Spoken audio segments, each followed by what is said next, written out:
Hey guys, something different today. I found a box of PC cards and stuff and we are going to take a look at it and maybe upgrade my MS-DOS / Windows 98 IBM PC down the road. This video is kindly sponsored by PCBWay. Thank you, PCBWay.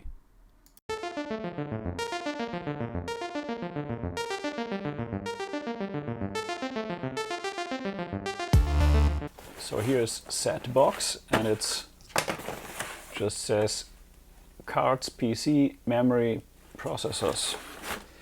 And yeah, I found that in a stack. I'm just in the middle of getting rid of some stuff and yeah, have to check what I keep and what I sell or give away because I'm running out of room here and yeah, it's a bit cramped in here.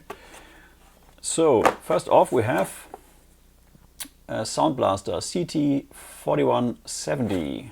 This is a standard ISA Sound Blaster card. Not sure if it's one of the first, I don't think so. It's from '97, so no, that's definitely not one of the early ones. But it's, as far as I can see, a standard Sound Blaster card. So, yeah, nice. Let's open this box. And there's a lot of stuff in here, so we will have something to look at. This looks like a standard ISA controller, floppy and ISA hard drive control functionality on it. Yeah, 16-bit ISA. Next up we have another 16-bit ISA, and if you put these side by side you can see this is also a floppy / hard drive controller, but this one has a little dingle dongle here. So there's the LED connector and there's game and serial port. Pretty standard run-of-the-mill thing. But there's another port back here and that is a parallel port. So this gives you pretty much all the necessary I/O you need for a standard PC from the ISA era. We have another, is it a Sound Blaster? Not sure. Yeah, it is a Sound Blaster. And this is a model 7450. So we have a 4170 here. And this is a Creative Labs CT4750. And this is, if I'm not mistaken, PCI card. With a pretty much the same I/O, except for this here. I think this is, it's a second audio out. Okay. That to the side.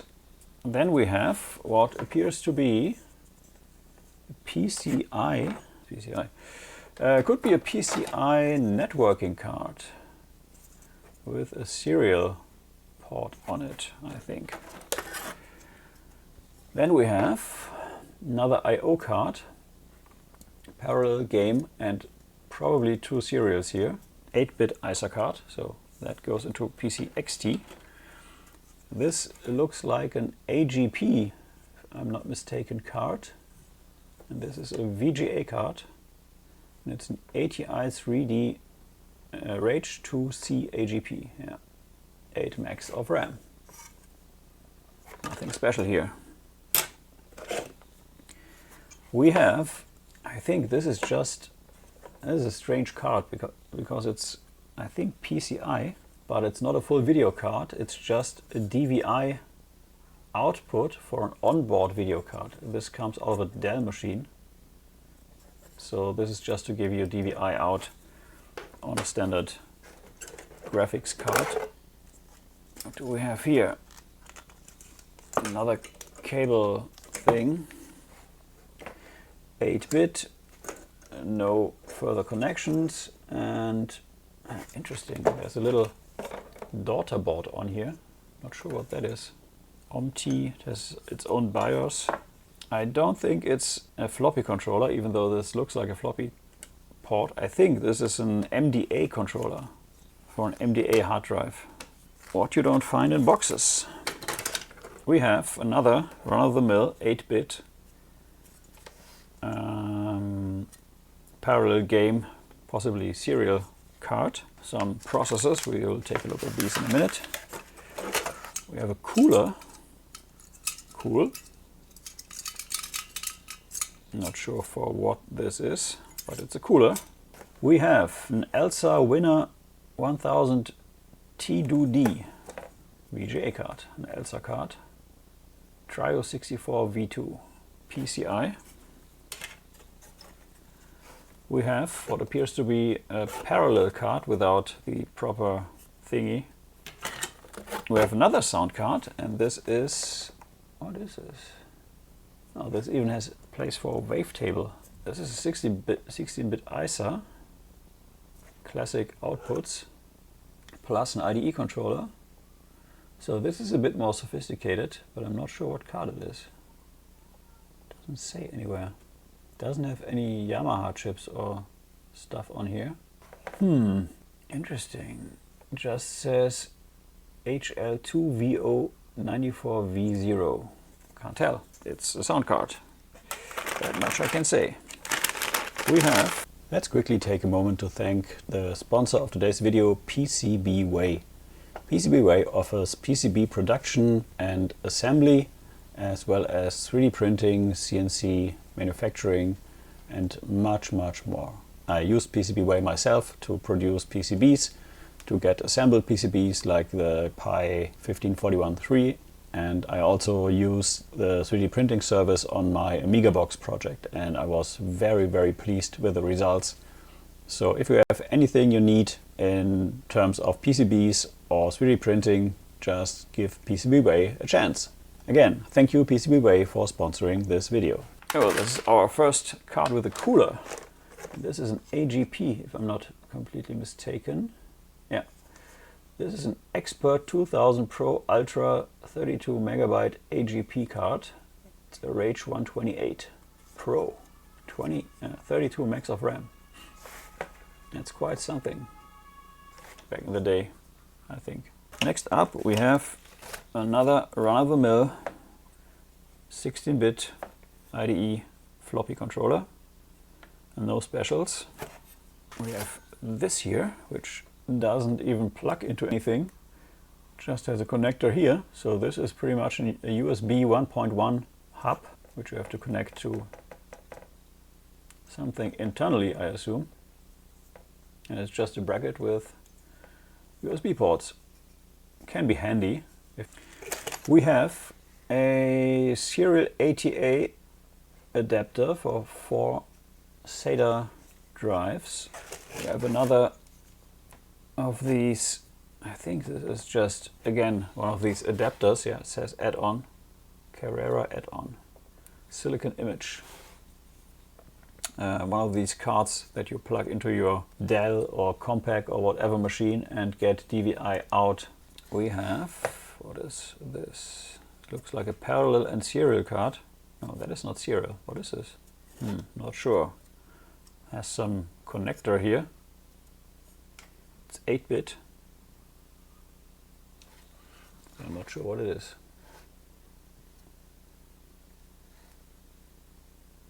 I would tend to say this is parallel, but what is this? Yeah, it's a pretty substantial stack of cards here. Now we have some copper core heatsink. Nice.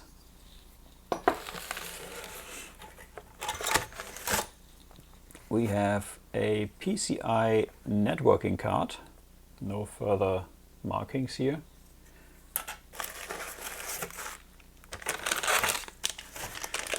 I have another VGA card. This is a 16-bit ISA Trident TVGA 9000 with a Trident BIOS. Interesting. Ah, that's another sound card, and this is a Sound Blaster Live model CT4670. Okay, usual outputs, PDIF connector, CD in, oh, this is aux in. Not sure what TAT is. This PDIF external connector. It's a bit dusty, but it's missing the bracket here, which I may or may have not used for something else. We have another heatsink. We have a modem card, 8-bit ISA with the Yamaha chip on it. This is a PC fax card actually. From Dr. Neuhaus Mikroelektronik GmbH, made in Germany. Okay, that's not of much use today. This has an audio out, interestingly. Or is it audio in? I'm not sure. Okay, and last but not least, we have this here. That is a PC card adapter. So you can use PCMCIA cards in your normal PC. That explains why it has 2 buttons and 2 LEDs. See? Yeah, so that is all the drives and cards and stuff in this box. Oh, even have a card. Let's try it out. So this should then plug in here, right? Ah, that's very crunchy.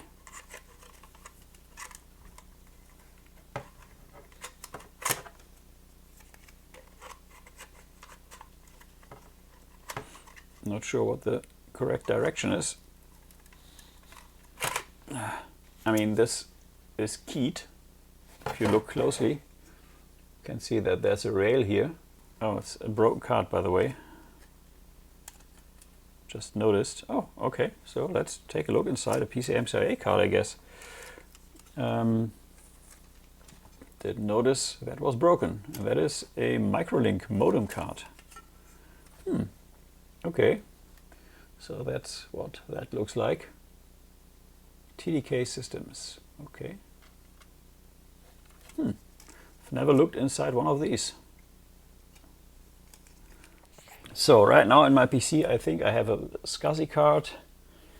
There's an onboard kind of sound blasterish thing, ESP something, which is configured for DOS and Windows. So that works. And I have an ATI Rage 2, I think it is, graphics card in there, which works fine too. Okay, let's take a look at these guys here. What do we have?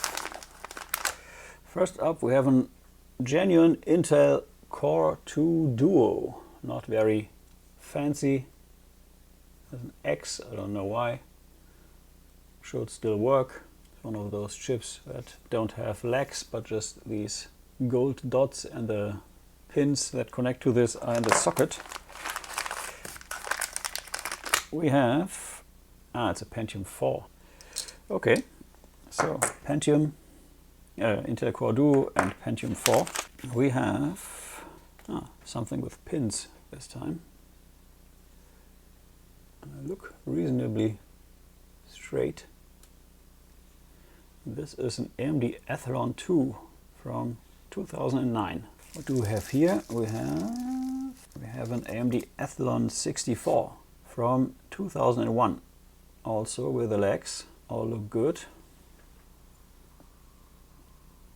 So, a few processors that do not fit into my PC, so I will just leave them here because I can't use them right now. So this is my IBM Aptiva, and I had to switch out the CD-ROM because that failed, and the disk drive because that failed too. And this is a Pentium MMX machine, and it has Windows 95 standard on here.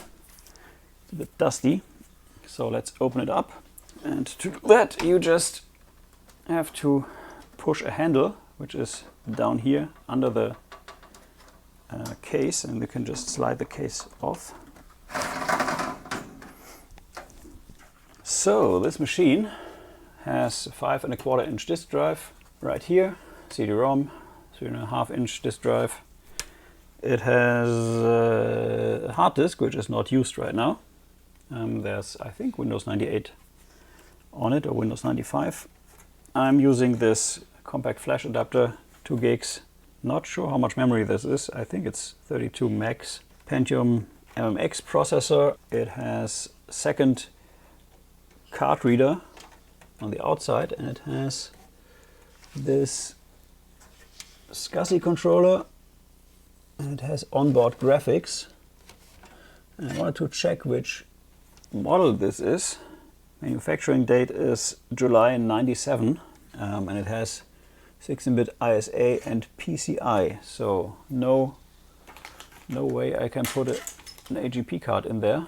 I think the best I can do here is this ELSA Winner 1000, and it doesn't give me any indication of how much RAM it has. There's RAM on here, and it looks like it has a megabyte of RAM, which would be pretty much the same as what's in here. I think the card that's in here is better than this one, so no need to swap that. But at least you have seen my Aptiva. I think I didn't show that on the channel yet. I think that concludes this video. Nothing special interesting to see here. If you have any comments on the cards, let me know in the comments. Yeah, until next time. See you. Bye-bye. Thanks again to PCBWay for sponsoring this video. If you need any PCBs, pre-assembled PCBs or 3D printing, please use the link in the description below. Thank you for watching Retro is the New Black. If you're new to the channel, please like and subscribe. If you like the video, please share. Every like, share, and comment helps a lot. Until next time, bye-bye.